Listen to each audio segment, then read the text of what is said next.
Don't put your face in fire. Don't put anything in fire. There's like not a fire good part of your body. Mm-mm. Unless you have a tail. And I imagine that's going to hurt too. Yeah, That's going to hurt too. I don't think people want a tail in the fire. Yeah. Oh, well. Are we ready? Yeah. Shall I push You're play? recording. So let's go. Hopefully Jeff is too. I am. Good.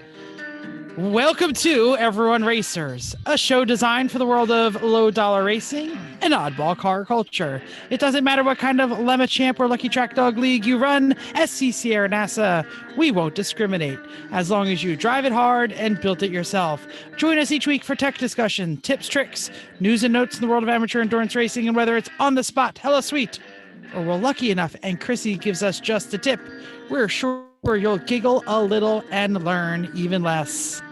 Everyone report to the paddock. This is Chris. This is Chrissy.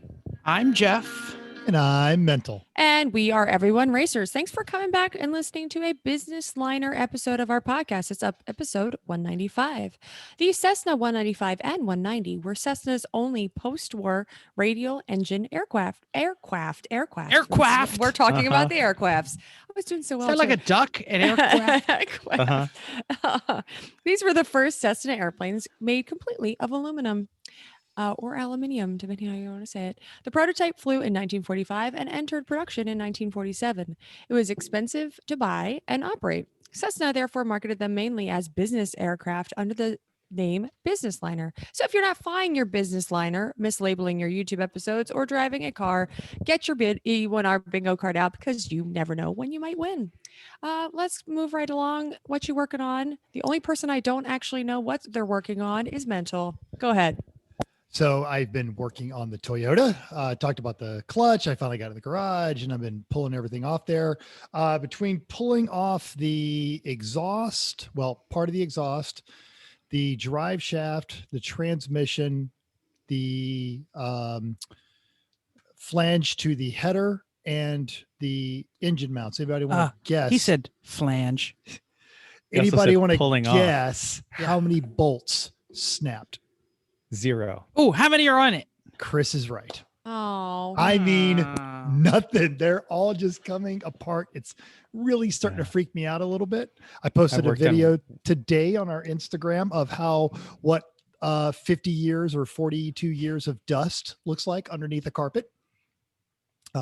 It's scary. So the combination of oil and dust and desert is enough to keep anything from rusting, like all Pretty together. much. Yeah. Yeah. So yeah, I've been pulling the interior on that car, just trying to get it all to work. And this Saturday went for a run where a group of enthusiasts, local enthusiasts, got invited by John Polnick to go on a run where we did the speed limit on a lovely series of curvy roads. And about halfway through, got the wear sensor indicator on the Mercedes. So I'm now ordering new brake pads. Now, did you already put the spare set that I had on there? Oh yeah, the fronts went on last year, and then when I got it, just to make sure it was and they were ready to be replaced anyway, I went ahead and put on the rears last night. Great. So I'm going to go. But after doing a lot of research, listening to you and talking and poking around on there, I'm actually going to try the EBC yellow stuffs. They got why? I've never, ever heard anyone have good luck with yellow stuffs in anything.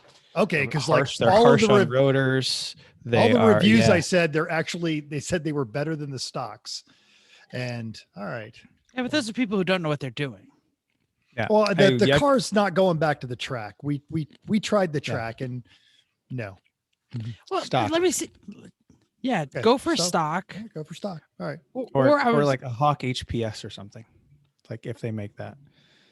I was going to suggest the Power Stop, the Z31, whatever Power Stops that I use. I like those. Yeah. The stock ones, I couldn't believe how long they lasted. Like the pads that were on there when you got the car went on at 100,000 miles and had been through one lap and other track days. And they lasted over 60,000 miles and they stop great. They handle heat. They don't dust that much.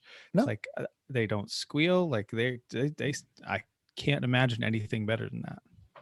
But EBC yellows, I have never, ever encountered anyone in real life who's owned them who said, oh, yeah, these are great. All right. I'll have to revise all of my Was I right? interweb Unsolicited advice for you. not unsolicited. I actually was talking to him this morning about where to go look for them. So, and then the tire pressure monitoring system has gone wonky on the car, and it's just telling me it's not listening to any of them. And I've tried the reset procedures and all of that. So I either need to replace all of them, one of them, or the antenna. But I don't. The I got to spare diagnose set of that. wheels has another, all have TPMS in them. Yeah. And it's just a video sensor, like Rock Auto video sensor for that. They're like $20. They're not bad. Okay. So the aftermarket, Probably an easier place to start. The factory ones are like $90. Yeah. The aftermarket video ones work fine. All right. We'll do I saw a YouTuber who had like a scanner tool that I thought was pretty cool. Like you moved it along the tire and it would like read all the digits for those cars that need to know which one is in left front and right front. Oh, that's fun. Yeah. All right. So that I don't own any of those cars, so I didn't really care about it. But, you know. Great. So again, my no one cares what I was working on. Everyone's listening to this episode. They want to know what you three were doing. So we'll press through my crap and get to the interesting stuff. Who's going next? Okay. You called out. Who do you want to hear from next? You, Jeff. Me. You Okay. go. All right. Race prep. Thanks to the discussion that I had last week, I talked about the studs, right? Everybody remembers the studs. I ordered ARP studs and nobody had them. And the Mitsubishi, they were out of the Mitsubishi Evo. Well, I couldn't find my way to get into work on Thursday, the day after we recorded the podcast last week.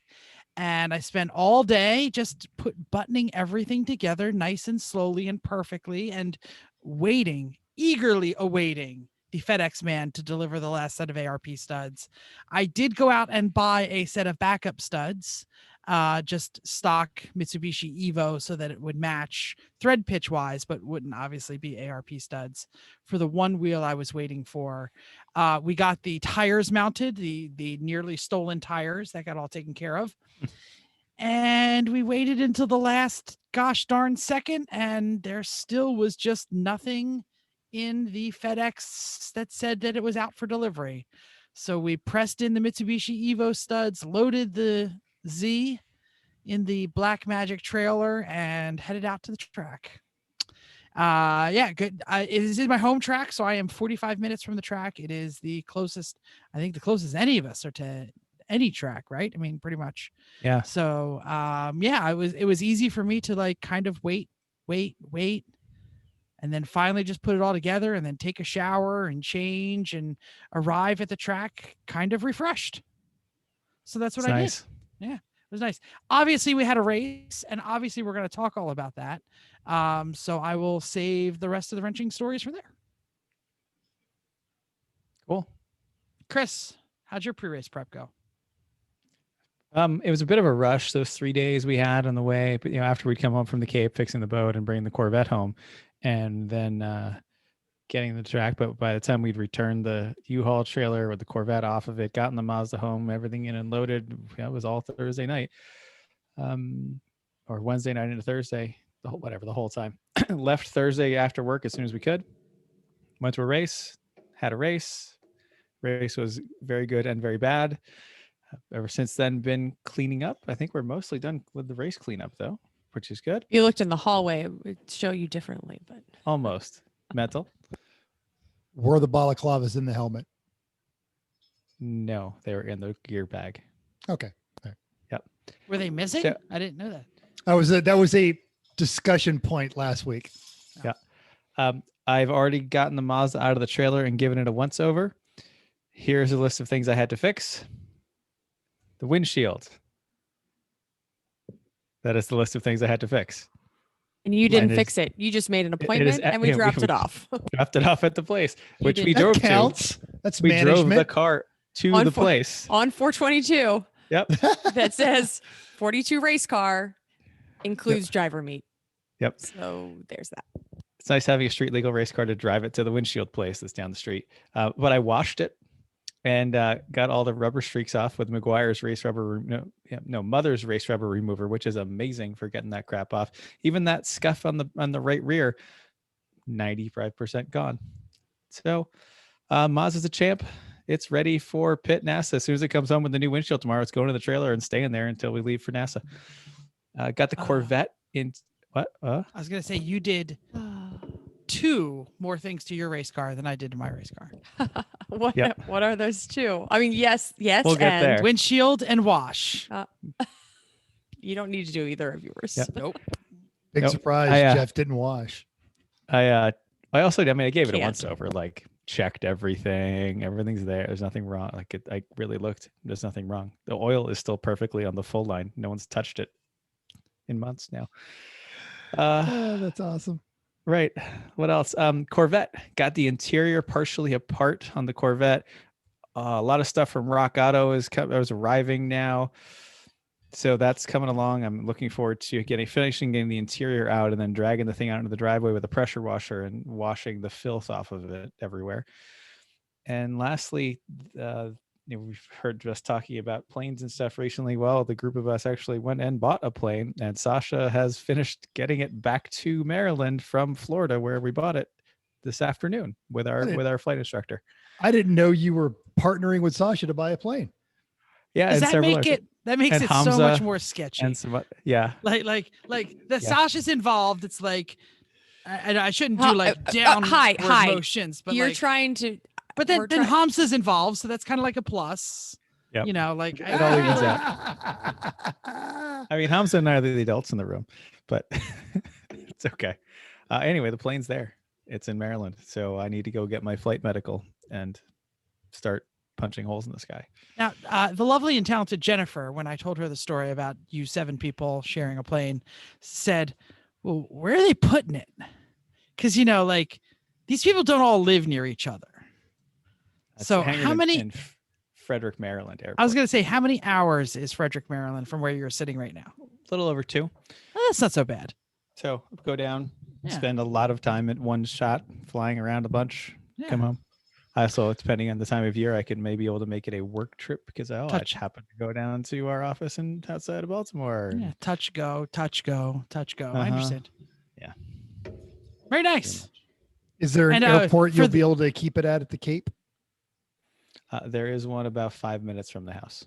Cool. Here's the question.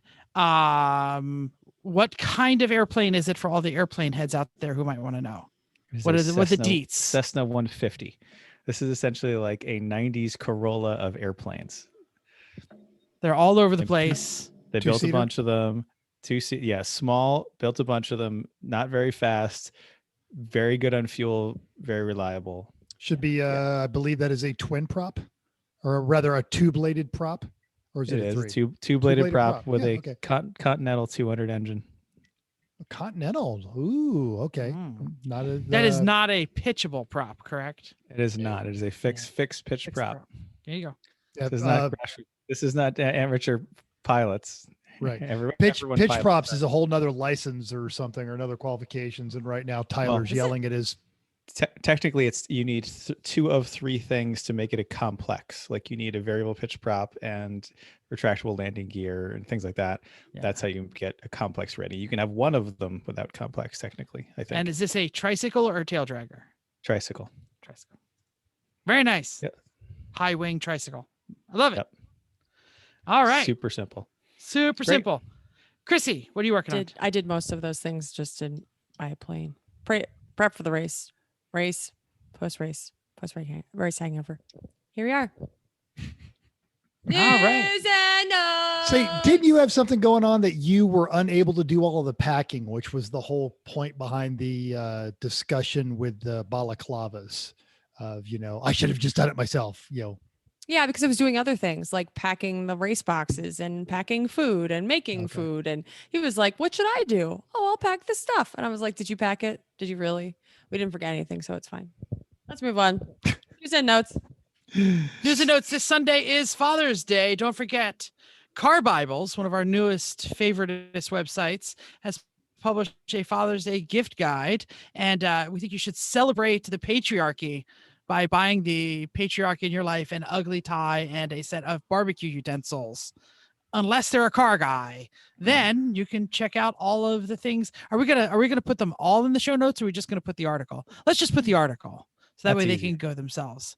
But let's talk about some of these things. Well, and the article's good because if you're interested in any of these things and you buy it from the link in the article, Car Bibles might get a kickback on that one. So excellent. The problem is that you're probably listening to this on Thursday and you have only till Sunday to get some of these are from Amazon. Some of these are from Amazon does from not brick and deliver mortar. in 2 days anymore. That's true. Okay. All right, let's go. It's not the same day.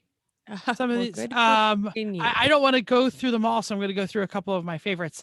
There is a Shin Z Creeper automotive seat at cool. Walmart, and I love this thing. Walmart, and I love this too. thing. Should all definitely check that out. And the reason it's cool is because so here, let me pop. It's a open creeper. It's a seat. It's a creeper It's and a both. seat all It's a together. creeper seat. And Yes. here, let me Looks pop kinda it up comfy, and I'll too. show it to the thing. Yeah, it's a seat here's that the- kind of stares at you while touching itself. That's a So it's like a little thing on wheels. Yeah. And if you fold it up, it can be a seat. If you fold it down, it can be a creeper. And I think creepers are underrated. I think creepers are fantastic tools, and everyone should have one. And I'll be honest with you, if it's a dad and they're old like me, a little seat is kind of helpful when you're wrenching. Oh, and I like it also because, if you're dealing with limited garage space, anything that can serve more than one function is usually a positive investment. And the price actually is $40. It was like $40. Yeah, absolutely. Not terrible at all. So there is also another one on here, the Hand Pure Magnetic Tool Pickup Light LED. If everybody wants to click on that link. Are you excited? I picked one of these up at Amazon, or no, sorry, at the local AutoZone. It's, a little flashlight. Got a little magnet at the end to be a pickup tool. Boom. Oh, you need some That's light pretty right in good. there. It's like a flex head. It's like a a flex flex head on head, an extendable shaft. magnet flashlight. It's the all magnet in one. flashlight. It's not just a flashlight or the magnet. It is the magnet flashlight. So you can actually get it near that one damn bolt that is resting on the frame inside of the problem is that C-channel when you're frame trying to get rail. it down, I don't mean to be the bearer of bad news here, but when you're trying to get said head of the flashlight down there, it's going to stick to everything on the way down because it's a magnet. That's the game of the magnetic tool, Chrissy.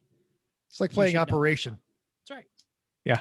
That's And the you find all worst. the other bolts you've dropped over the years. Oh, hey, there's that too. My God, all of the 10 millimeters, all of them. Exactly.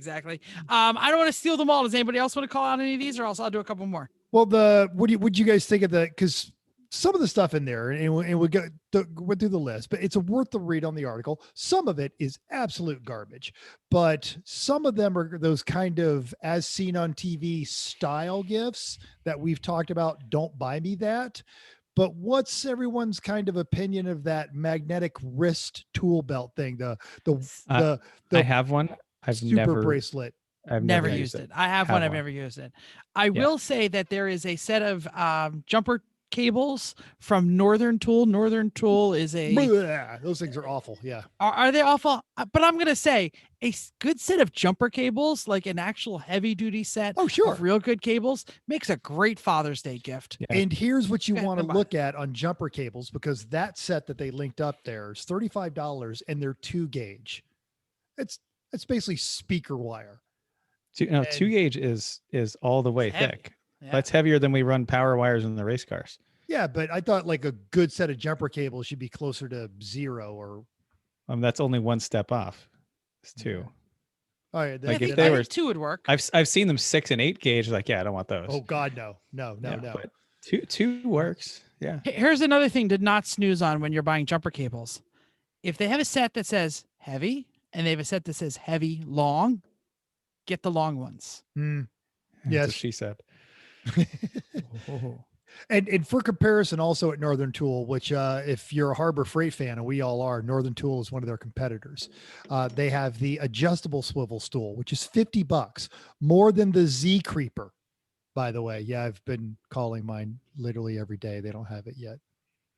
What you have to say what you're talking about. Sorry, I was Jeff. holding up my icon Harbor Freight Golden Ratchet. Now I've got one autographed by the host of the famous Garage Heroes in Training. But So I'm Number I'm two automotive endurance racing That's right. podcast. Right. I'm going to give a shout out here for something that you shouldn't snooze on.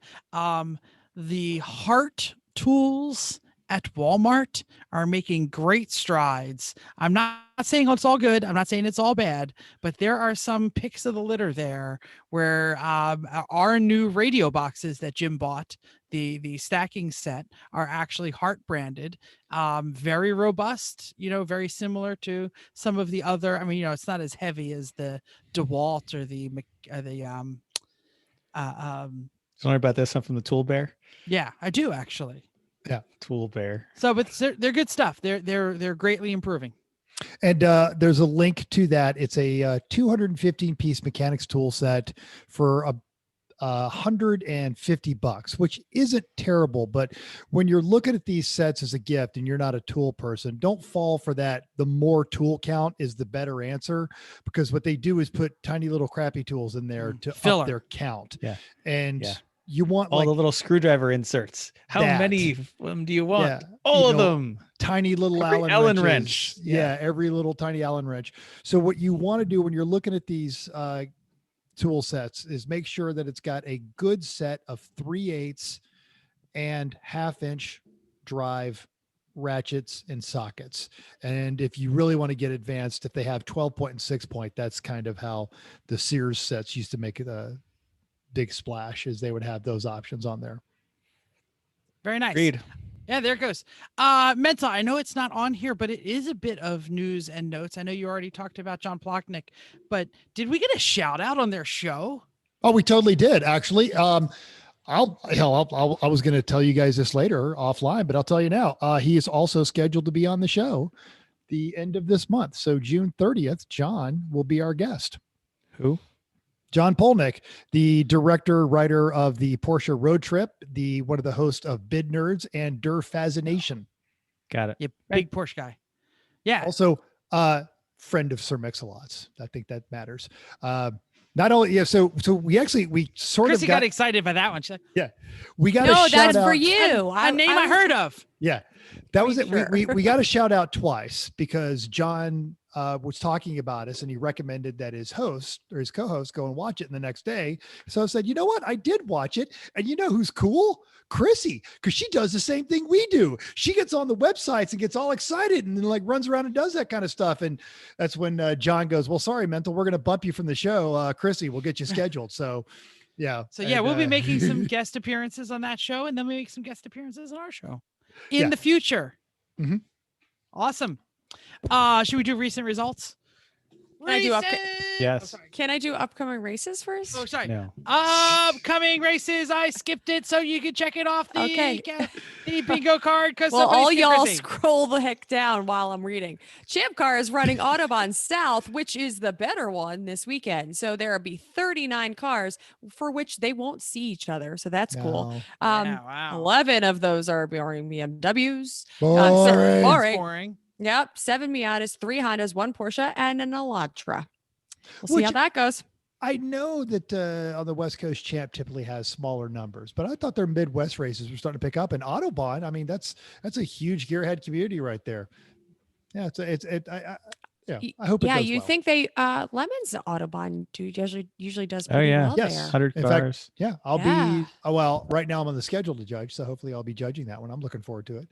I mean, and we make fun of Champ because we don't really have a car there. Not make fun of Champ, but you know what I mean. We are Lemon's primary drivers. We poke but- fun at their car counts. Yeah. Sometimes, that's all. and they're less exciting team names sometimes. Yes. But yeah, if they're either hot or cold. Either they get it or they don't. Yeah. yeah, if Champ was at my home track, I would absolutely put it on my calendar. Oh, totally. Like And- yeah. totally. And if you're thinking about running a champ race, go for it. Even if you run their exception class, it's fun. Bill runs a good program. They've actually got some really decent contingency. So yeah, give it a shot. If only I had never mind. I was going to say if only I had a car, but we'll get to that. Recent results.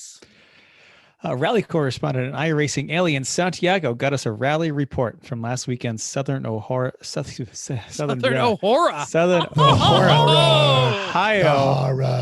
Ohio Forest Rally. As a heat wave is affecting the whole country, race control burned out their ham radio equipment. Bummer. Nice. 72 entries with 59 finishers. That's a good percentage for rally. Wow. Even better is that 31 of them were two-wheel drive. Yeah. That's excellent. 26 of them were Subarus. Boring. Thank you. Boring. But 4 of those are BRZs, so that's cool. That's actually fine then. Okay, they're not WRXs. 11 Fords, 6 BMWs, which are not boring in rally. 3 Hondas and a Fiat Abarth, a Lexus, and a Neon. And I just stepped all over Mental's copy because I just kept reading. Watch out. I'm just storming right through.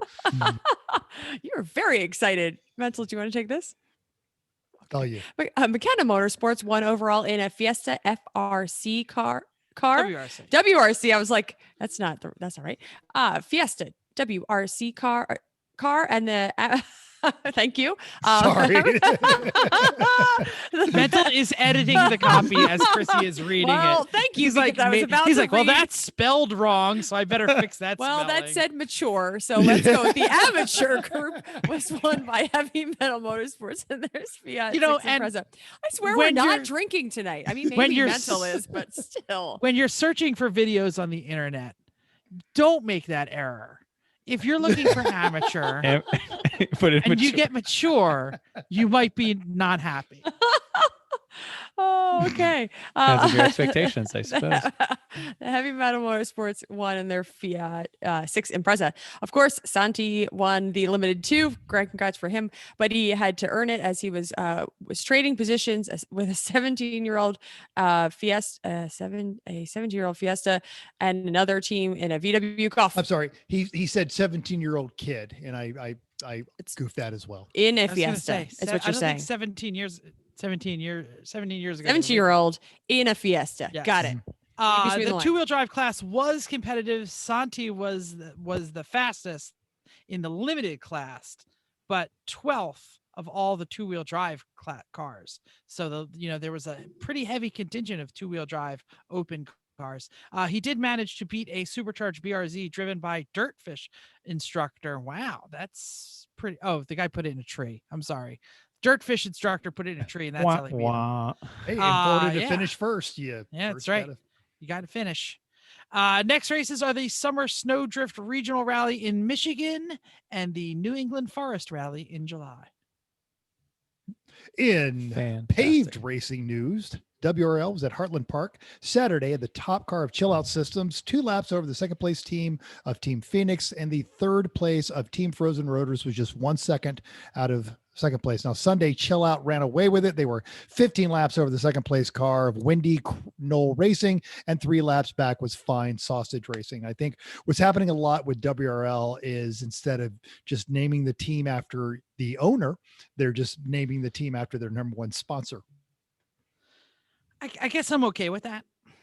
Fine Sausage, but... yes, absolutely. Chill Out Systems, I could go either way on that one, They're getting the money. Yeah, fair. Yeah, those Chill Out Systems are worth the money, but they're not cheap. Cool. All right, is that me? Lemons at NJMP? Yeah. All right, Lemons at NJMP. We are going to be talking about this in the main topic, but we will not be talking about the winners because we're going to be talking about the winners here. Overall, NA was unfit for racing in a Honda Fit. This was a professionally built overdog. This was definitely probably a retired B-spec racer, right, Chris? Did you get a good look at it? Lexan, dry brake, fueling system. Yeah, I mean, it was. They had the biggest, reverse stagger wheel. The wheels didn't even fit on the Fit. Like they were so giant in the front. I was really impressed by how much tire they got out of the damn thing. And it was K-swapped. So Oh, I didn't see that. Well, that Yeah, explains it then. All right. Well, if it's K-swap how now, did you know that? it was a B racing chassis, but there's no way it was a B car because those things had to. Yeah. But yeah. you're seeing it. That I've makes seen some retired B spec cars showing up. There's one run in the Gulf region, and I think we saw one out on the West Coast as well. In Pittsburgh, the Mini was a retired B spec racer. Yeah, That fast Schlavine slap on was that running. fit was only a second faster than I got out of the Mazda. I don't think it's a K-swap. How did you know that? That's what people were saying in the pit, that it was a K-swap to fit. I don't think they know. Yeah. It was fast. It was very fast. Hey, if you're It was with clean, and I unfit think for they were- racing, let us know what you've done to that car. Get a hold of us. I'm pretty sure they were not professionals, but semi-professionals because Shea Hellbrook was on the wall on the door, and they asked if she was coming. So pretty sure they do this a lot. No, where was she? Shea Holbrook was in Florida. Where Yeah, were you? WRL? Something like Or that. she? Yeah. Okay. Anyway, keep going. All right. More importantly, mental, hold on to your socks if you have not heard this. Our friend Dan and the rest of this C team, that's the Dodge Daytona that looks like B.A. Baracus's van, not only won B, but Chris, where did they end up? Fifth? Like Fourth. fifth. Yeah. They were second for a They were long They were second, second for a while. long Everyone's saying, time. everyone's saying, we know what that's not going to last. This is Daytona. It's a K car. Ha. Fifth. Yeah, they Yeah. were smoking in that thing. That Daytona's been around for a while. Long yeah. time. And it It's used to been be the car terrible that like forever. you saw 10 times a shift as you went by. It's one of those. Yeah. And now they're doing Yeah, something right. absolutely. So Dan came over halfway after Friday's practice and got one of our friends who was running with the Betty crew and said, "Man, could you come look at the Daytona? Because there's a lot wrong with it.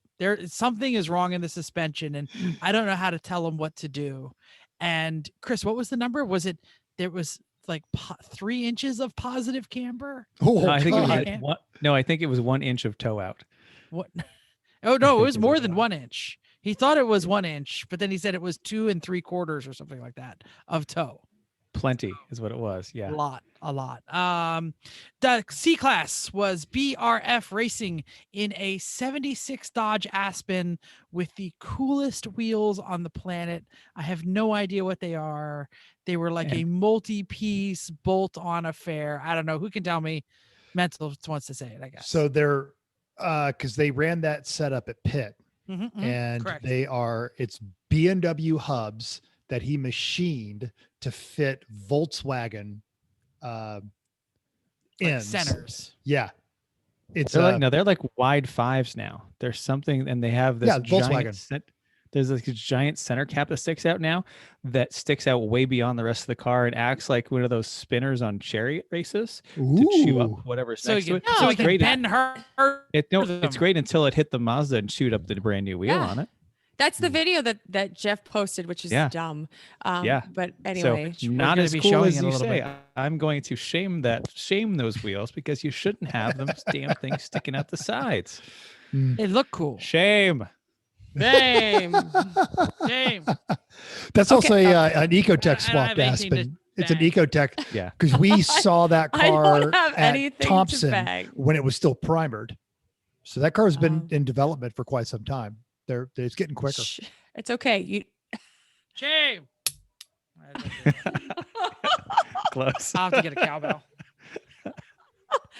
I don't have anything to hit. Anyway, our choice was the Neighborinos in a 96 Geo Prism. Do we need to stop and talk about any of these? No. We want to. I mean, Sure. I want to was talk a about Neighborinos. It was a stock Okay, real quick. 96 Prism. They had and they were doing a Flanders theme. So they all like had mustaches and walked around saying, "Well, Heidi ho, Neighborino."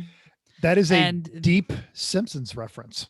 there's deep syndrome. They had a sticker on the side of on the corner of their car that said, "Stupid, sexy Flanders," which is a great episode where Flanders takes off his shirt. He's all muscly, and Homer, I guess, got Actually, excited. that was the super sexy Flanders episode was when he was wearing a skin tight ski suit. Well, that's what it was. Yes. And he like shakes. There, do you see what it looks Feels like? like you Homer, wear and he nothing- shakes his butt. Feels like you're wearing Like nothing wearing at nothing. all. Yeah. Yeah. Every Uh, time I pass that car, that sticker made me laugh. Which was often because we did that It often. was slow, yes. Hey, that's how you win, or that's how you get you go out there and just drive a bad car well. Yeah, and they all grew mustaches. Did you say this? They all grew mustaches. They wore them, but like they all actually made it, and then they were in costume like most of the weekend. So yeah, they were pretty good. Judge's choice was Bad Idea Racing in their 88 Volvo 740. For putting a chair on the roof. Yeah. Yes. I mean, it was a big chair, but it was the typical IKEA chair and lamp that they actually bolted to the roof for the entire weekend. And they weren't going to. No, after Eric's like, so you guys are keeping that there for the weekend, right? Oh, I got to slow down. And Eric said, that's not a question. And they did a good job. And then they came back through with it, make sure that everybody was like pulling on it to make sure it stayed all weekend, like nothing. Yeah, it was pretty awesome. Great. Yep. Yeah, it did. I wonder if they bolted it on with that same Allen key. I'm sure they didn't. I hope they didn't actually, because that's not good. Okay. So my internet crapped out there. Let me just recap. They bolted an IKEA chair on the roof for the YouTube people, and they literally rolled through tech and said, "Are you there?" No. Yes, you are. Go on. You're still lagging a little, so hopefully it's just assume we said it. Sure. Sounds Do you want to turn your video off? Oh, now Jeff is frozen. Look, you're really frozen. It's stuck. All right. Oh, moved a little. All right. Moved a little. Chrissy, keep going. No, catch up. Okay. So we're just going to use, this is guess we're going to use Mental's copy. Or we just cut this. Just keep rolling. Okay, fine. Screwed was the Sunbeam Alpine with British Empire Strikes Back. The regional award was, oh no, Daewoo. They wouldn't admit it's not a Camry. It was DID Racing, which was definitely a Daewoo. Of course, it was a 2002 Toyota Camry. They all had matching shirts, which was really pretty fun. And they were really serious that their Camry was a Daewoo. Yeah. Very serious. The Lifetime Achievement of Hopelessness Part 2 was given out. Tom Lamito's wife, we think, got so sick of it. This terrible. Ugly Not we think. That's what he said. She was like, that's true. "Get it out of my house." So he brought it back. We didn't say what it was. Promptly blew up his car. Hold on. It's a bust of a woman's torso, a busty bust, and anyway, Tom brought it back. And hoping he's past his hopelessness, and proceeded to promptly blow up his car and work on it all weekend until he really blew up, and then it went home. He should have gotten it actually. Yeah, at home it caught fire, which is so. This is as Lamino a thing as can possibly happen, even though after he gave away his hopelessness trophy, but it went to a very deserving recipient. Went to Mark from the Science Project in their '98 Integra. I've been working with those guys for years. This is perfect. Mark's so nice. We talk all the time about their damn stupid car when they're there. Oh well, good for them. The Road Mangler Cup presented by Yokohama went to Banksy, a Rally Baby affiliate, and an otherwise boring BMW 325. They were one of, I think, 5 cars that were running Yokohama's this race. Mm-hmm. And the amazing winner of the Index of Fluency was our friend Amanda and her dad and their whole team in the oldest car, really oldest car ever to compete at Lemons. I don't think the Model T GT really counts. It's some 27T bodywork on some various newer Ford stuff. This was really a 1937 Buick with a 1971 Cadillac 500 cubic inch engine swap. It was terrible. It was glorious. I drove it for a couple laps even. It was actually not quite as frightening as I expected. Just didn't go very well and was overheating. But it was out there. It drove around, and it didn't have to do very many laps because it's a 37 Buick with a Caddy 500. So Regis even said he was just driving. He would just start laughing hysterically as he was driving it. Yeah. It was, they sheared the flywheel wheel bolts right off the converter. Yeah, it's a flex plate to torque converter. Yes, I said that. And then they just welded it back together. Yeah. Did you? I'm sorry. Yeah. The internet is slow here. Yeah, you're gigablasting. It's all good. I've been there. Yep. He's usually there, actually. He's not the one with the bad internet. Mental's internet's been totally fine, actually, tonight. Weird. Yeah, not going to last for long there. All right. What did we win? Nothing at all. We won driving the Mazda into the trailer at the end of the weekend. That's what we won. Woo. Okay. Listener feedback. So seeing our new Corvette on Facebook, Joshua C suggested we look at an ozone generator to get rid of bad interior smells. He's had good luck getting rid of mildew, smoke, and weird animal smells in various cars. Fantastic. We're probably going to need it. Once I have all the soft materials out of it, almost now, at least all the rear stuff, pressure wash them, OxyClean them, do whatever I can, and then we'll see how bad it is. And if it's still bad, definitely going to get an ozone generator. Cool. Yay. Hey, So, I don't want that car. I don't want the car to smell. I'm doing everything I can no to make it more not Febreze. No more No. Febreze. No. Okay. Pressure washing. Andrew commented, 1984 Corvettes make great lemons cars as long as you don't try to use the overdrive. We tried to use the overdrive once and it made horrible noises. Use it at your own risk. We've had ours connected to a toggle switch so we can use it, so we can disable it. It isn't fast, but it's a blast to drive and attract all the hate of running manual Corvette in lemons. Jeff. Josh H on YouTube said, I love tuning in and Mental is just wandering around the house. He is easily distracted. Mental doesn't get up that often. No, It's but often- at the beginning of the last episode, it just opens to my chair. I was grabbing something to drink. Hey, that's good quality viewing right there, people. Well, and Chris is probably going to get up very shortly. So we want to thank everyone for their kind words about the Poor Z. Tubajon added, it would be great to see an engine swaps or hard P5 return of the ZX in the near future. It would be great. Sure, that would be great. We all want to see that. Mm-hmm. Yep. It'll happen, but it might not have anything to do with an engine swap, I hope. Yeah. Same engine, but same engine. Exactly. The engine's okay. Yeah. Mental. All right, so we did our E1R race as everyone was coming back from New Jersey. I set it all up. It was, I'm sorry, no, this was the I Suck at Racing Lemons League. It was hilarious. They had McLarens and Miatas, the new Formula V, Porsches, literally a boring BMW, BORING company sponsored livery from Tyler Stank, the boring. And there was a lot of deep cuts, subtle stuff all the way around. It was really funny. Well, and a lone street stock old dangle Camaro. It was annoyingly clean racing because it was the mandatory team in Zuros. We administered just a pair of you're winning by too much penalties, and that actually shook up the entire race. And it came down to the last lap when a Porsche and a McLaren got caught up in some minor crashes, and that gave Tyler a chance to take that boring BMW. And as they crossed the finish line, the Camaro was on fumes, had no tires left. He had a 30-second lead, and by the time they got to the checkered flag, it was under 16 seconds. It was that's actually kind of exciting. Yes, but in the end, Camaro won. But we decided all beforehand that number 9 was the winner. So congrats to Ron Harrington, who was running with his best friend since first grade, a guy named Raj, who is now one of the regulars on the I Suck at Racing Lemons iRacing League. That was a lot of fun. This Sunday is the Trash Prince and our favorite roller derby. That is going to be awesome. It is 87s and Miatas. The 87s will be the blockers, 87 NASCARs trying to run the Miatas. If you don't understand the concept, do a brief history of roller derby. The laps in the Miatas are the only ones that count, and the 87s are trying to keep everyone from smashing the Miatas. It's hilarious. Double shout out to Ron Harrington, who joined us in Meat Space at the race, hung out with us in the pits all weekend. And was at our E1R League race, letting us know that he was way too drunk to be iRacing. Wow. Repeatedly. Okay. He must have drank a lot when he got home because we saw him on Sunday. He was at pretty 5:00. sober in the paddocks. I mean, maybe he wasn't, but he looked like it.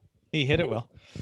Yes. All right. All right. E1R race. It was a great showing with the usual showing up, trying out iRacing's new Formula V at NJMP. Spencer Pete won hands down and then moved on to Indy cars, Radicals GT3s, and the street stocks for a second one. And joyously, both Tom and Uncle Dave were there.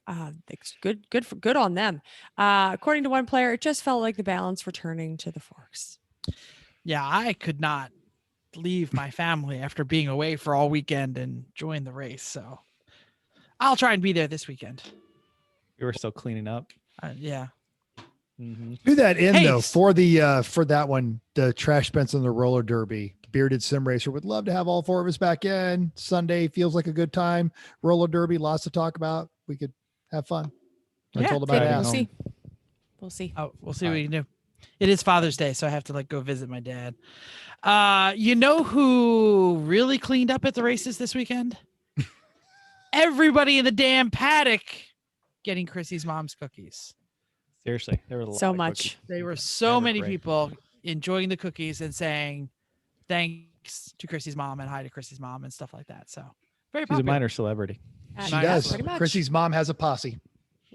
And it's growing because I just walk over to the judges table and said, here's a pile of cookies. And one of the judges who's new came over, or new to judging. He's not new to lemons, walk over to our paddock and was like, this is the best peanut butter and jelly bar I've ever had.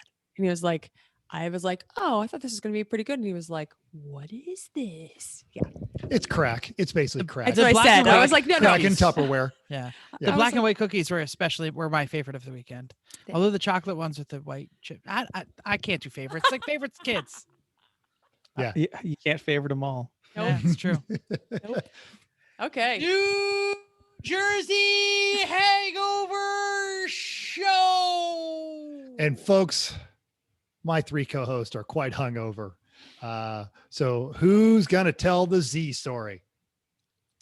I opened the Z on Friday practice. I guess I'll start it.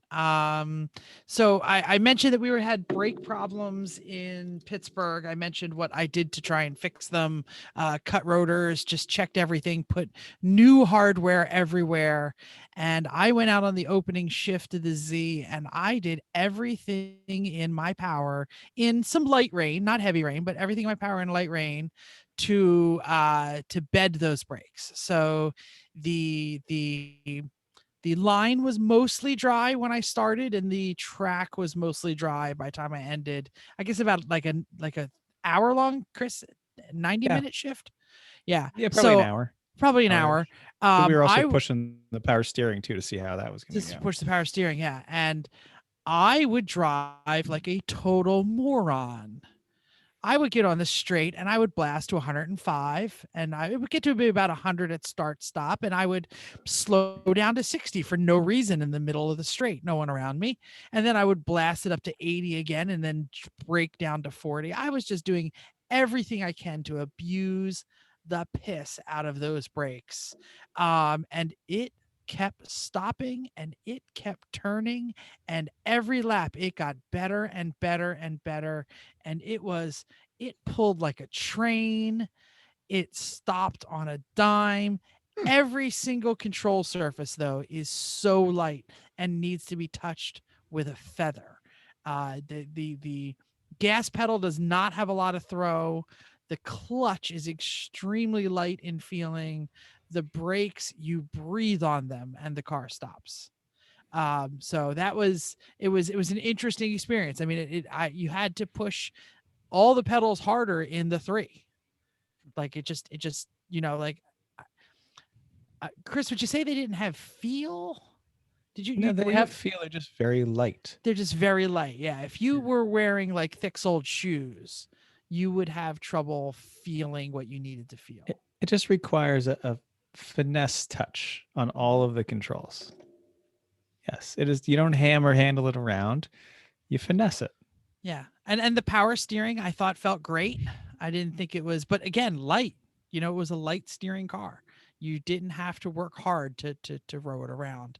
But yeah, it did everything you wanted it to do, include it felt like it could run down a Sabre jet. I mean, the thing was powerful down the straight.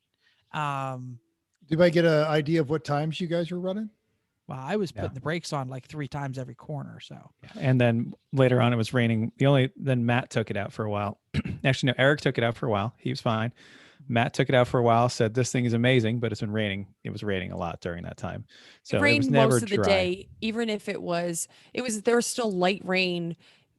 Like even when it was the lightest, it was still raining a little and there was ponding, right? Like the track got dry for a little while, but it was still misty. Damp, I'd say. Yeah. It was never a time to put a lap time down. Yeah. Chrissy, it became your turn. Yes. So you went out. Eric went out. You went out. Matt went out. Chris went out. I never went out. You Matt, never went out. No, I went out. Matt and I went. Matt. Eric and I went out to the parts store. Right. Oh. And Matt went out because while it was raining a lot. Right. So the answer was, okay, it's your turn to go out. And this was somewhere between 2 and the track closed at 5. So we were kind of just hanging out in the garage and trying to run anywhere between the garage and of course we brought one umbrella, but no other like rain jackets or anything. So we're all kind of hanging out in the garage, and I knew I needed to go out because I have not done a whole lot of time in the Z, and I needed time to just be able to drive it a little harder and figure out all these inputs. And all day everybody had kept saying, so when Matt came in, Matt and Greg were sitting at the table and they were saying, I've been on this track in the rain, and I swear it's icy. It is so much slipperier than we've ever experienced. And they said we weren't all over the place, but it was really pretty slippery. Like, you go fast down the straights, no problem. But as soon as you turn the corner, you're all over the place. So this is kind of scaring me. And so I'm like, well, I'm going out in this car, and also it's not supposed to rain at all for the rest of the weekend. So it's not like it's worth trying to go out in the rain to learn how to drive the car in the rain, because it's not going to rain for the rest of the weekend. So I keep looking at the car, keep looking at my watch, keep looking at the radar, and we're like, and of course it's just like all day we just watched the rain just kind of like spinning on top of us. It would move, it wasn't going anywhere. But of course at 5 o'clock it was supposed to let up. So I said, okay, let me see if I can get out at like 4:30 and take a couple laps and hope that it'll be a little bit drier by then. But even then it was still wet, and I'm pretty sure. Oh wait, so Chris was still out at the store when this happened. So, so basically, I'm standing around, not getting in the car, and and everybody knows it's my turn next. And Jim had driven the car before, so he was not. We said, okay, Jim doesn't have to get in the car. I needed to get in more than he did because I needed more time in it. So he comes out of the RV and says, hey, you're not getting in the car? I was like, no, I'm going to wait. Just, I want to wait till it gets drier. And he was like, well, I don't mind driving in the rain. So I'm just going to go out. And I said, okay, so that's where I'll leave off. Yeah. I actually encouraged him. I said, like, Chrissy's going to wait later. So, Jim, if you want to take a 20-minute shift, go for it. I didn't know that happened, but it doesn't really matter. Yeah. I mean, it wasn't like he was stealing your shift. I was telling him to get in the car. So my brother goes out and immediately like calls back into the pits because we didn't put in the hood pins. So the hood had flown up and hit the thing, but it didn't do any damage. So he basically pulled it back in. We fixed the hood pins and we sent him back out. And I don't know how many laps he completed, whether it was still the out lap or the second lap or the third lap. I think it was a couple. It was a couple. How did you guys manage to Bill Fisher your brand new hood? Right? Because I wasn't there. No. We even had a conversation a lot about it. We have really stupid hood pins. Also, we really had a conversation about it. I'm pretty sure Chris was the one who said, don't leave the hood pins, even if you think you're going to need to go through tech and there's somebody else is going to have to look at it.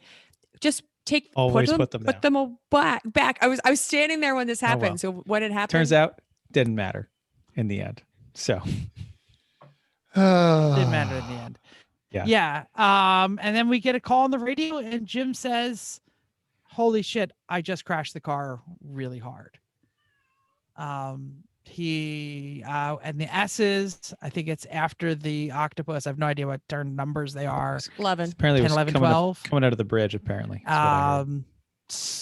Put the car on the grass.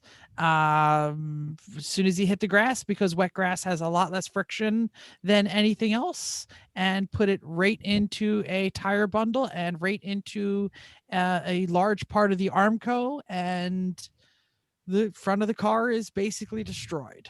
I don't know how to say it differently. The whole right side too. Quarter panels completely bashed in, doors bashed in. Front end is both frame rails are swayed over. Radiator support is mangled. Hood is mangled. Yeah. Yep. They took him in the ambulance to medical and brought the car back to us. We were obviously pretty shaken. I mean, I was shaken. It's my brother. We were all, lost in the delirium of, oh fuck, I can't believe this happened. I can't believe how much of our the last year and a half is down the drain, how much the rest of our summer is going to be effed up, and how much a great car may have been destroyed. And then add me saying, I hope my brother's okay. Special shout out. So. Yeah, that's all of us. I didn't mean just me. I mean, I think, obviously I've known. Oh, we all love Jim, but he's your brother. Yes. Yeah.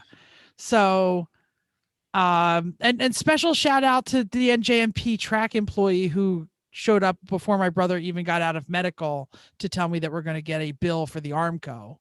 Thanks. Well, he was nice about it. He was nice about it. I had a Lemons car that crashed too. Oh, your bill's coming in the mail. Your bill's coming in the mail. It did show up. It is $900 and something. Do we at least get to keep the piece of Armco? Seriously, you're buying it. We said we should. Garage art right there. Yeah, I don't know. Hey, at least go to the scrapper. It's worth something there. Yeah, absolutely. So anyway, Jim got out of medical and we licked our wounds, and I don't know how else to say it. It is we left it in the paddock as a tale of woe / intrigue, and everyone came up to us and said they felt really bad. Everyone was concerned that Jim was okay. Number one thing was, is the driver okay? Oh my gosh, it was your brother. And then the number two thing they would say is, man, that thing was fast. And man, I really wanted to see it out there. And yeah, it saddens me to talk about it because it's more than just a car. Car is not a big deal. Cars get bent. We can fix cars. It's the amount of time and effort, and the fact that, friends of ours are not going to go racing this summer because the car will not be ready for some races. So, you know what I mean? That's, house projects of mine are not going to get done because I'm going to be wrenching on this thing for a large portion of the summer. And Jim's unless your name is Jennifer, in which case he's totally kidding. All the house projects are going to be done. She doesn't listen on time. Jim totally has taken every single ounce of responsibility for this. He has immediately said, I'm paying for this. I am going to, you know what I mean? He has not tried to duck a single thing of this. He is basically, from the first time he keyed with the radio, he said, I fucked up. This is my fault and I will fix it. So, that's where we are. And damn, that thing was fast. And I was looking so forward to sorting a car this summer. I think I said that on this podcast. The building was, a Herculean effort, but the doing a race and then going, what can we make better? And how is this working? And what can we do now? And what, we're not ready for this, or we found this shortcoming, so let's fix that shortcoming. It already made great strides that way too. I mean, we did. The brakes would work. The power steering was worked. It was progressing in the right direction. It was doing everything it should, and hopefully will do again. This is a question that I'm just going to shout out here real quick. Chris, do we have the old radius rods? Radius rods by any chance? Those are long gone. We got rid of them, huh? The bushings were so destroyed that what am I going to need these for? Yeah, I didn't know if they were still on the slag pile to be. They already gone to the plenty recycling, of there, but no. Yeah, no. Yeah, sorry. It doesn't roll. We needed to get shout out to Alan. I don't know if Alan's going to be listening to the podcast. I don't know if he's a regular, but he's the only one who is willing to push the Z into the trailer with his truck. Greg suggested he unhook his RV and push with the RV. I thought that was a little thanks. I mean, the story is actually very long about how to get it into the trailer. We had probably 25 people, including Jay, right, in trying to round up how to get people to be able to push this into the RV or into the trailer. So it was a lot of people pushing. There was a lot of yelling at the driver to drive straight. When That the was me. wheels are Straight. pointed entirely different That was directions. me. Yeah. Why did you turn? Yeah, no, it wasn't like Basically, that. It no, wasn't. no, that's what was happening. Right. That's because I got pushed to be the driver. Yes. Anyway, that was a big Herculean effort. And we wanted to find a tug to push us, but we couldn't find the keys. So Halfden's crew, somebody in Halfden's crew had a LaGuardia airport tug that was I think it was found at the Amazing. bottom of the ocean. It was so it was 100% rust. There was not any Well, they leaned pin into left. their Escape from New York theme this weekend really hard. Really and they did good, a yeah. job with it. Yeah, as usual. That is those guys.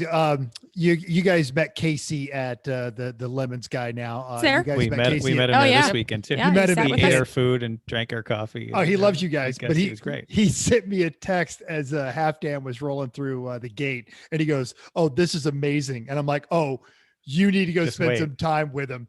And he sent me all kinds of pictures. He's like, "Oh my God, these guys are off." I said, "Wait till you see their pit vehicle." And he goes, "Oh, that one wheel thing, I love it." Yeah. Casey used Scooty all weekend. He did, he loves did. Scooty. Scooter fan. Everyone loves Scooty. Everyone does love Scooty. Yeah, so that's the Z. Our plan is Jeff is going to pull the motor. Jeff is going to yank the front end. Jeff is going to try and get it to roll, and he is going to work some personal connections to get it on a frame machine and get it yanked as much as we can. And we're going to try and maybe get a front clip to weld in some new horns and things. And Or hopefully should it'll I be start back. looking for Rust 3 And a new 300s? quarter panel. Yeah. No, it's going to be less work to section in front of the strut towers and put a quarter panel and a door on it than it Okay. is to move It the doesn't even cage need a and door. That'll all bang that. out. I'm not worried. I think the Put a door is door on it. salvageable. The door will bolt on. That's the easiest thing with the entire thing, and the cheapest is just bolt on a door. The quarters got to get cut and welded.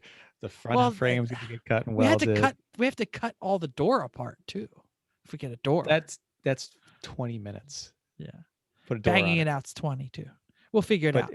Put a It door depends on it. on what we can find. To be honest with you, I mean, it's. I already it's found a- a door. I've already found I every will part find you a need. door this weekend. They're yeah. Yeah, they're Cool. local. I found them all. Yes.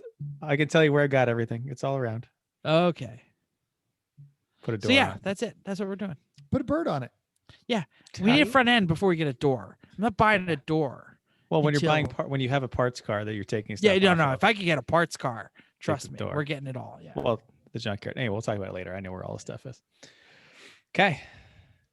Next. The 3. Okay, so before we do, well, real quick, I know we're running a little long here. Do you want to tell the story of the blowed up neon? Sure, it'll be quick. 3 sentences, yeah. Drew, our guest driver in Black Betty, who was the one who tried to fix the Daytona, by the way, who fixed the Daytona, basically came over and said, "So I know you guys are kind of upset about this, but got a friend with a car who doesn't have an entry." And we were like, "What? Yeah, if she gets to drive one, she'll lend you the car for the weekend. She really wants Chrissy to drive, and I'll convince." It's his girlfriend. Yeah, I know that. Okay. But that's not how he presented it. Oh, okay. Yeah. I didn't hear the presentation. So I said, "Well, okay, introduce me." And he brings over a lovely woman named Angie who has a lovely neon. It was a good looking car. Yeah, it was definitely a good looking car. Yeah, we had a great time. Let me open this here and then I will share the car itself. So anyway, it needed a fire bottle. And once it had a fire bottle, it was ready for action. There we go. Can you all That's see the the big screen neon? sharing. Hey, there we go. My little neon. My little neon. Yeah, it was an ACR with a 2-liter, and it had already survived the recent 24-hour race in North Carolina or South Carolina. And it was a track dog ready to go. She went out, she did a 2-hour shift, and I went in second, and I did 6 laps, and then it blew up. I hauled the side of the block. When I was getting in, she said, "It puffs smoke on the downshift." I said, oh, okay. And I got in and my eyes were watering. I was like, my eyes were burning. I was like, there's a lot of like fumes and smoke in here. I don't know if so then I'm like looking on the dash and I'm like, is there an oil pressure gauge or an oil temperature gauge on this thing? I'm like, the water temp is fine. There's no shift light. I don't know where to shift this thing. So I was shifting like as early as I could. And I'm like, so I'm calling on the radio. I'm like, is there an oil pressure gauge? Because I really think there's some oil problems here. And then pop, it went. They were all very nice about it. I'm sorry. Sorry, just met you. Blew your motor. So watch the update that Jeff posted on YouTube. And my wife noticed even how, because Chris had sent me a picture of, man, check out the 3 with the wheels on it. It looks awesome. And he was right. And Vicky from the office looking into the living room said, oh, whose car is that? And I said, oh, that's Chrissy's car she bought new. And then she backed it up and looked at it. She loved the whole ingredients thing on there. She's like, if you ever update the graphics, add definition of race car. I linked it in the show notes, but yeah, so it actually looked fantastic. How was it? Chrissy, Jeff?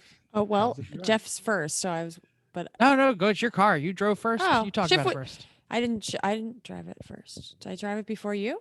You did, yeah. I was like, we thought we put Eric out first because Eric's the best one to put out first. Oh yeah, I did go in second, right? Because I was dressed when he came in, right? That's true. So I was busy blowing up the neon, so I know I didn't go. You are right. You were right. The shift was good. Car was quick. I had a good time. I mean, it's a great car. I can always go quicker. I wasn't so slow behind everybody, but I am looking forward to bringing it to pit so I can figure out how to push it a little bit harder. But it was great. I had a good time. Oh, well, I can do the dead pedal was Sunday, but it doesn't matter. Go, Jeff. It was. And we lost Jeff. All right. Chris, you said something about a cool shirt. Yeah. Well, the cool shirt set that we've talked about here, we actually put into practice this weekend. So to refresh people's memory, you have multiple smaller coolers. They are on quick disconnects with rubber hood latch kind of things. And then quick disconnects for inlet and outlet for the water flow with a pump mounted to the car. And swapping these in the hot pits is so easy and quick and mess free, and you get better quality ice, and it just worked great. One thing I would say is actually test it with a shirt before you go to the track. We didn't until Eric's plugged in first thing in the morning and it was leaking, and we're swapping pumps and we're doing all kinds of stuff to get it out it's like a ready to go green. Fortunately, we know we're not going to win, so it's no problem, but we're just like, oh yeah, that doesn't work. But it was so easy to do. So highly recommended. Do the small positive displacement pump mounted to the car, do the hot swappable coolers. It worked wonderfully. As far as the car goes, car's great.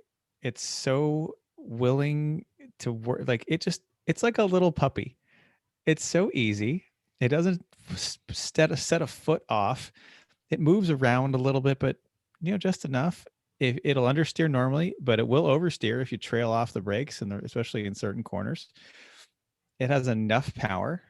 The brakes are amazing. I don't know. There's so many people that I passed in a braking zone because I could brake so much later than they could. Having a modern, good quality working ABS, kind of nice. Having the real tires under it this time made a big difference. We stepped up to 235s, RS4s, and those were great. I can't say enough good things about the car.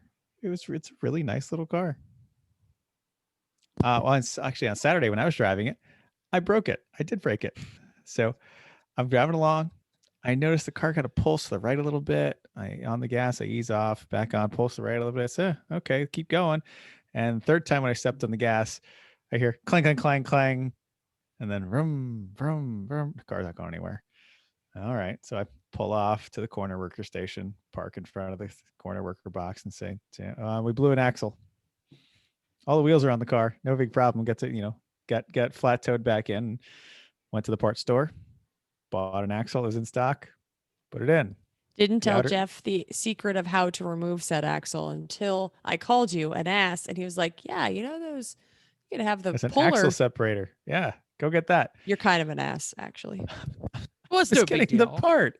Yeah, but you could have said, when you're taking this off, here, use this thing that you actually Well, you don't brought. always need to use that thing. Sometimes Well, it we just comes did, off, so there's that. apparently. Yeah. Anyway, new axle. The outer CV joint exploded on this axle that apparently, according to my Rock Auto list, I bought it in 2018, so it wasn't that old.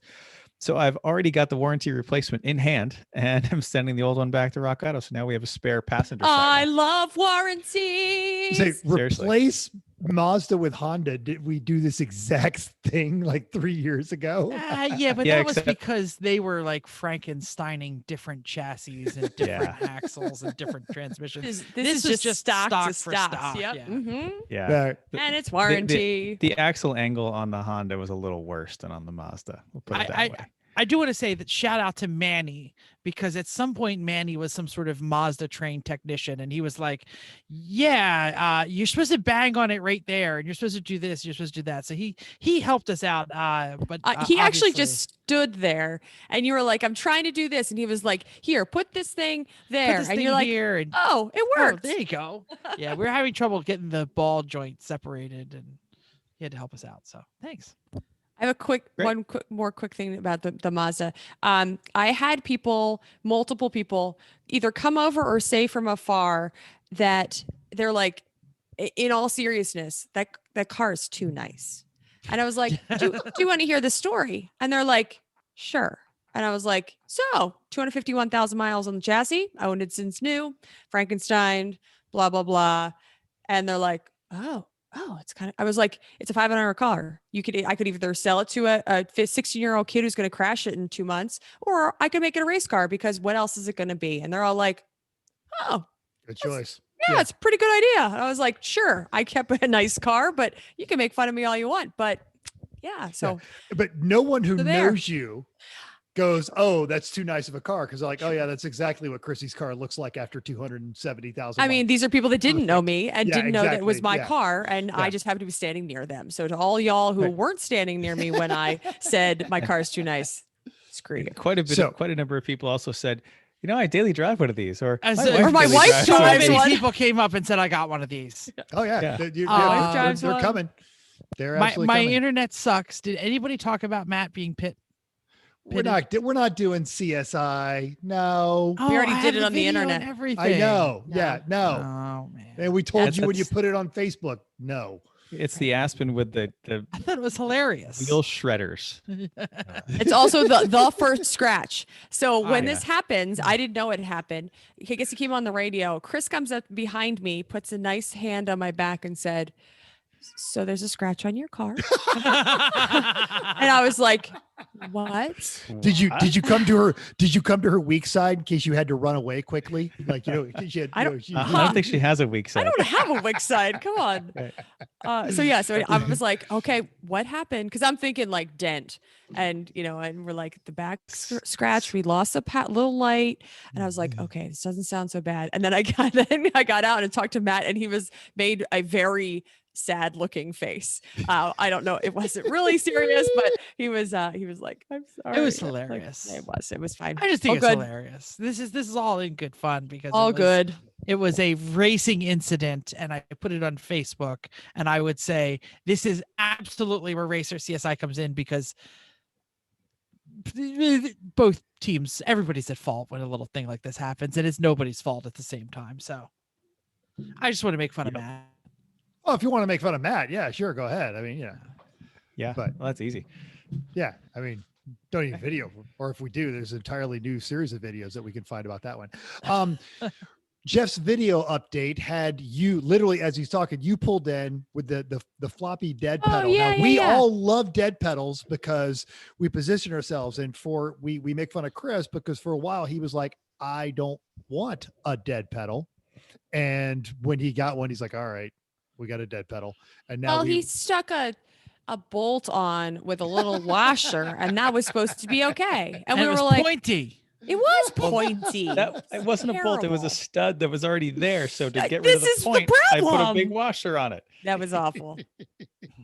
Yep. so So in But the yeah. Mazda, though, it was the way the under carpet is in the Mazda. It was styrofoam, cut and shaped a certain way, and it was just under the carpet.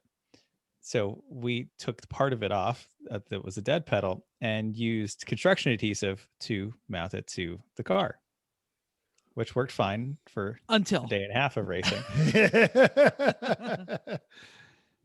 Sorry, you're looking for the story? Yeah. Something's like making a dripping noise in my back here. So I'm driving. I put my foot down, and I kind of feel like go like this when I put my foot down, and I was What's like like that. this. Oh, I'm sorry. Good. Just like a little shift to the side. That wasn't like my actual foot. It was. I was like, what is, did that move? And all of a sudden that had let it, if it was glued or however it was actually stuck, moved it. So the problem is that it's now moving closer to the clutch. So now I'm going to have a problem knowing that it's probably going to go even further. And I'm also in a race car on a racetrack. So I am actively, so I feel it and know that I have to get off track. So I am starting to put my pit arm out and be on the non-racing line if I could possibly do this. And so of course, as I'm trying to get off track, I am trying to clutch and I'm like, I can only do this once or twice more before I start moving it under my pedals. Of course, the whole track is coming by me. So I cannot get to the right side of the track to get into pit lane off the track. So I have to make a pit maneuver basically at the one place that I possibly can go. And then I really try not to clutch and brake because and then by the time I get off track, it was kind of stuffed under there, but I know that I needed to move around it. So it was almost dangerous. Yeah. Don't do that. And what we're talking about here is a Nerf football sized wedge of white styrofoam. Sure. But In it's the also go watch the video and you just see Chrissy hit Jeff with it, before she goes back out on the track. No, I think it was Jim. That was Jim. I think Jim Yeah. ran over. Jim runs over, gets it out, but then Jeff's over there doing the selfie thing. But the problem is that it's not anything. If it was only a pedal or like what the old Honda pedal used to be, it probably wouldn't be as much of a big deal. But since it's a Nerf size, yes, if it's a Nerf sized piece of styrofoam, that can wedge under any of those pedals and makes it very difficult to drive anywhere. And I can't get it because it's kind of wedge shape. So it's kind of like inherently designed to get stuck. To wedge. Good. Wedge Yes. things. Exactly. It was no big deal. It was. Oh no, this we is were the all kind of thing that happens in new race cars. You find things like, you know what, the dead pedal doesn't make sense, or hey, that thing you built, it didn't hold. So just as I always say, this will be a temporary fix unless it works. Yeah. All right. I was having internet and gigablasting. I just want to throw in my 2 cents about the Mazda. It's great. It's tossable.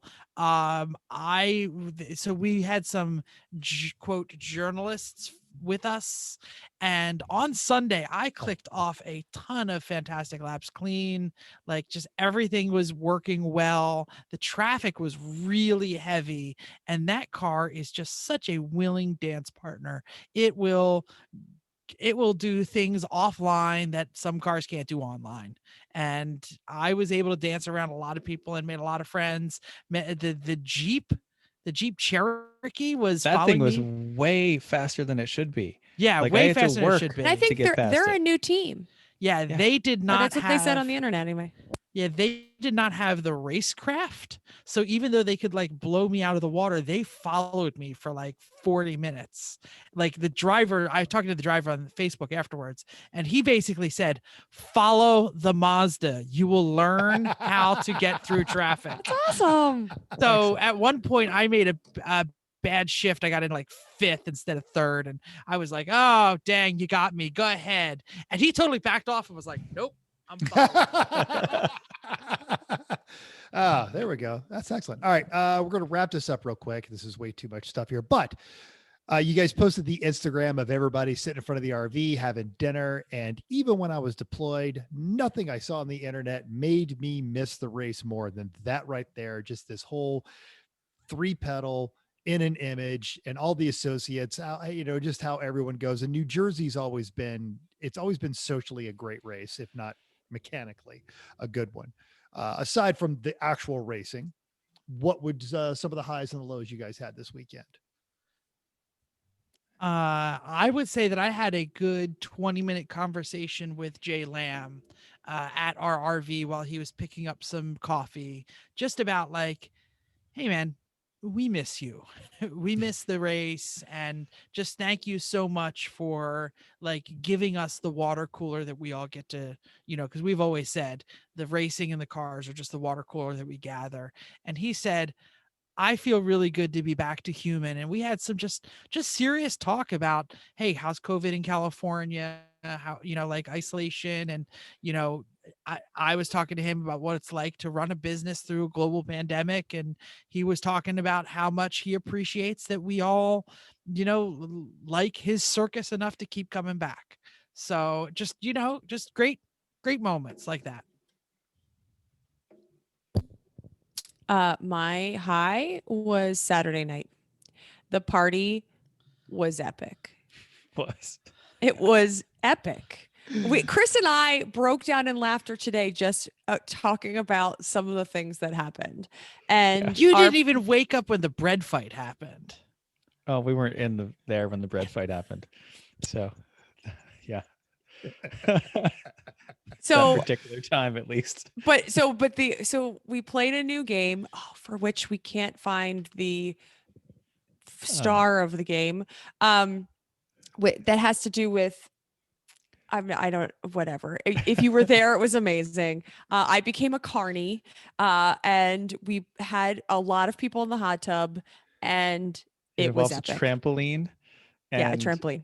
Something you throw at the trampoline bouncing into the hot tub. And if you've been anywhere near a paddock, you know what this is. Yes. And it wasn't bread. It's the double-headed one. Yes. Yes. But breading became a thing in our paddock. So we just had people throwing rolls at each other. And the first time it flew by somebody, these wonderful friends of ours, not their friends, loose friends from the Cordoba, one lovely young woman, she sees a roll fly by her and she was like, oh my gosh, is that somebody's sandwich? She's like, I hope that wasn't your sandwich. And I was like, no, I picked it up and then chucked it back at the guy that threw it at me. We were like catching it midair, and sometimes it wouldn't fly well. So who knew bread was such a fun thing? So there were rolls and different kinds of rolls all over our paddock all weekend. The party was epic. That's mine. At 4:30 in the morning, the Betty crew, I almost called them the Cressida crew, invaded the RV to throw bread at us. A wet Darren, fuzzy wet Darren, like sat on my head by accident because it was dark. He tripped. And then like Dave kind of like said, shut up, because he was on the mental bed. Darren like whipped bread at him and then crawled in bed with him, spooned him, and said, I wish I was bombing. So that happened. Oh, that's just one. Dave, I can't fit into the mental bed. How did Dave fit into the he didn't sleep the first night because he didn't know the right way to shove yourself into a 2x2 square. So yeah. Oh, wow. All right. Yeah, Saturday night was great. I also I guess I have to pick something else. Had a great shift in the Mazda to close out Sunday. Like the car felt great. I felt great in it. Felt great pushing it. Was surprised at some of the times I was able to get out of it. Just drove it in the trailer. It's great. Beaten by 3 seconds. That's exactly what you told me to beat you by. So I did. Duh. Yeah. Yeah. Okay. Great. Are we done? Are we wrapping up the main topic? Anything else? I think so. All right. So folks, come, we're lifting the restrictions. Come see a Lemons race. Come to Autobahn. Totally. Yeah. Great. Mental, you're going to wrap this up for us, I think, right? I am. If you guys will permit me. The tip. You gigablasted it. I'm gigablasting just the tip. This is so much funnier from the other side. Right? You're so mad when it happens to you, but it's hilarious when it happens to other people. All right. So David Freiberger, Hot Rod Magazine, Roadkill, arguably the king of crap can adventures, recently posted on his Instagram him wearing hearing protection, the giant Mickey Mouse. And the text underneath begins, it's a very long post. It's worth checking out. So get on his Instagram. But serious talk, I suffer badly from tinnitus or tinnitus, depending on who's pronouncing it. Just ringing in the ears. And if you've ever been to a metal concert, fire 357, or stand next to a top fuel dragster with no earplugs, then your ears ring for a while and then sound a bit muffled. That's my ears 24/7, 365. And he goes on to talk about specific issues, his doctor who sees like legendary drag racers, and he warns them, look, you're going to be as deaf as a post. I also suffer from tinnitus, me personally, mental suffer from it. In fact, 15% of the US has some form, and over 20 million Americans have significant versions, aggravated by COVID. Mine isn't as bad as his, but it's not good. 20% loss in my right ear, and my tinnitus is it's less of a ringy, more of a rushing kind of flowing air sound that I can't have quiet around me, or I can't think and I can't sleep. And it is distracting to the point where I will get irritable and even more unpleasant after a day to track. I'm already excited. So I live about 5 decibels more than everybody else. And you throw that in with an excitable personality, and like people have to walk away from me because I'm talking too loud and I'm being animated about it. And your hearing is like toilet paper, and you're not going to know you miss it till it's gone. So Dave adds in his post that you'll see me in upcoming episodes with earplugs and earmuffs, even in situations where you may not think I need them. And I just can't allow the never ending sound in my head to get louder. It already dominates conversations, makes it so I can't understand words over background noise. I'm paying the price for my younger years. And he adds that his experience of photographing drag racers and engine dynos and air tools, and he never so much as even put his fingers in his ears. And he ends it with, I know it's not deemed cool to wear protection, but I have no choice. Take a lesson. Yeah, okay, it's just going to be a couple of seconds. Oh, they're just firing up that engine right now. You need to just grab those little, you can buy like a box of those little cheap foamy earplugs. They're cheap. The Mickey Mouse protection ears. You're grinding, you're doing stuff. Throw it on there, because it affects more than just your hearing. It will begin to alter your personality and how people perceive you. Helps with fatigue when you're doing a lot of work on stuff too, or things like that. Mm-hmm. Absolutely. Mm-hmm. And a link to that Instagram post is in our show notes. Good one. Great. I like it. We keep talking. We're always about eyes, and every once in a while we're getting better. We only have one pair of Mickey Mouse ears, but and I only wear lots of little foamy earplugs when I sleep in the Wakeman RV, so I don't hear Jeff dying. But he's gigablasting, so he doesn't know that I'm making fun. No, I heard that part. I'm so totally gay blasting. I live in earbuds a lot, and I wear them when I work, and I wear them when I mow the lawn, and I wear them things like that. They cut out a bit. They're not as good as earplugs, but they will add some protection. Indeed. Agreed. Okay, ready to go? I think I'm giga blasting. So Chrissy? Next show promo.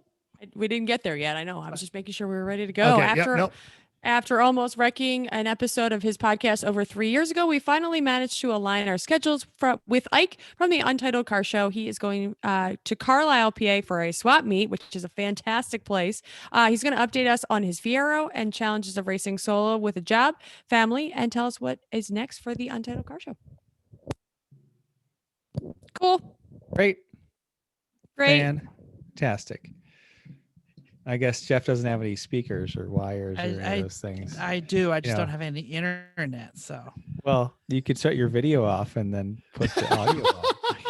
I don't even think that's going to do it. Is your son? Let's see what it does. Playing. No. By the way, I'm getting FiOS by the end of the week, so I'll have better internet soon. Okay, good. Well, thank you for downloading us. We hope you enjoyed this week's edition of Everyone Racers. We also hope you'll join us in the world of driving, racing, and building, because everyone can be a racer, even you. If you enjoyed this podcast, subscribe. It's totally free. Then go to iTunes and give us a 5-star rating. If you're watching on YouTube, just put a comment down there on the doodly-doo. By the way, hit the like button. This month, for some reason, the like button is helping people find us on YouTube. So hit the like button. That's how it works. That's how the internet works. Yeah, and subscribe and stuff. So even if you hated us, give us 5 stars, tell us why, or talk to us, tell us why. If you have any questions or show ideas, drop a comment on our Facebook page, Everyone Racers, or email us at everyone.racers@gmail.com. You can still text us at 484-243-0455. Find us on Instagram or Twitter at everyone.racers. Thanks again, and until next week, keep the shiny side up. Don't put it into the Armco, or else you'll get a big fat bill from New Jersey Motorsports. and keep those wheels down.